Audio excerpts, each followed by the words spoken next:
जय हिंद। आज हम समझेंगे नर का लैंगिक अंग किसे कहते हैं। देखो भाई, नर का लैंगिक अंग, नर का लैंगिक पहला पुमंग। यहाँ पे देखो भाई, पुमंग, पुमंग किसे कहते हैं। देखो भाई,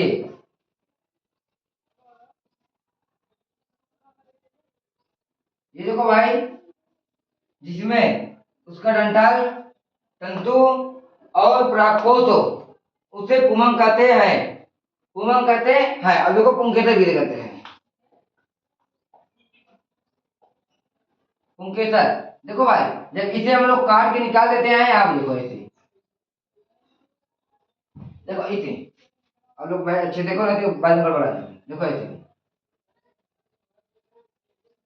इसे भाई हम पुंकेसर कहते हैं। अब लोग भाई पुमंग और पुंकेसर में बहुत आप लोग को कंफ्यूजन होगा। देखो भाई, पुमंग किसे कहते हैं, जब उसका सारा पार्ट हो तो उसे पुमंग कहते हैं, और जब केवल उसका ये वाला पार्ट हो तो उसे पुंकेसर कहते हैं। देखो ये भाई, ये क्या है, दो पाली में संरचना, एक पाली ये हो गया और एक पाली ये हो गया भाई। ये क्या है,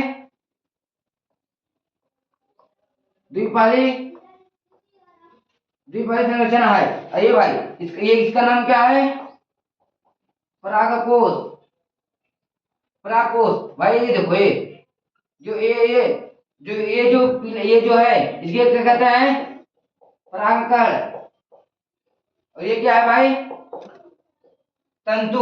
देखो जब आप लोग अड़हुल का फूल लेंगे, तो जब अड़हुल का फूल लेंगे तो देखेंगे जो उसके बीच में से निकला रहता है, देखो उसमें पीला पीला पीला पीला ऐसे बीच में से निकला रहता है, उसमें से ऐसे निकला रहता है। जो ऐसे निकला रहता है उसको पीला पीला रहेगा, वो क्या है भाई, दो पाली में संरचित है। वो जो पीला पीला रहते हैं उसे परागकण कहते हैं, और जिस पर पीला पीला चिपका रहता है उसे परागकोश कहते हैं, और वो द्विपाली में संरचना होता है, ये तंतु है। अब देखो, अब आप लोग को देखो एक और हम बताते हैं। देखो, नर जनन अंग, नर जनन अंग का परिभाषा सुनो। नर जनन अंग में क्या क्या शामिल रहता है। यहाँ देखो भाई, नर जनन अंग में देखो भाई, नर जनन अंग में क्या क्या शामिल रहता है। पहला तो भाई देखो, नर जनन अंग में पहला क्या है, परागकण। पहला क्या है, परागकण। दूसरा देखो भाई, ये जो परागकोश है, देखो भाई, ये परागकोश ऐसे है, तो भाई हम लोग ऐसे काट दे रहे हैं। देखो यहाँ पर,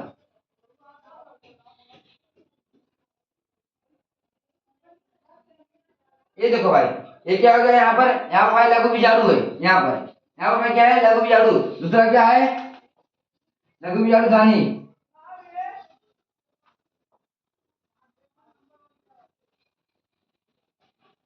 दूसरा लघु बीजाणु धानी। और भाई देखो तीसरा क्या है, तीसरा तीसरा इसमें क्या है भाई, देखो पहला परागकण हो गया, फिर लघु बीजाणु धानी हो गया, और क्या हो गया भाई, परागकोश हो गया।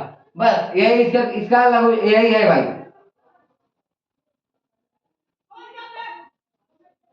परागकोश हो गया। देखो नर जनन अंग, इसका नर जनन अंग, इसका परिभाषा कैसे है भाई, पराग, देखो यहाँ पर इसके परागकोश द्विपालीनुमा संरचना होता है। परागकोश के अंदर द्विपालीनुमा संरचना होता है, इसीलिए इसे द्विपालीनुमा संरचना कहते हैं। देखो, परागकोश के अंदर द्विपालीनुमा संरचना होता है, इसीलिए इसे द्विपालीनुमा संरचना कहते हैं।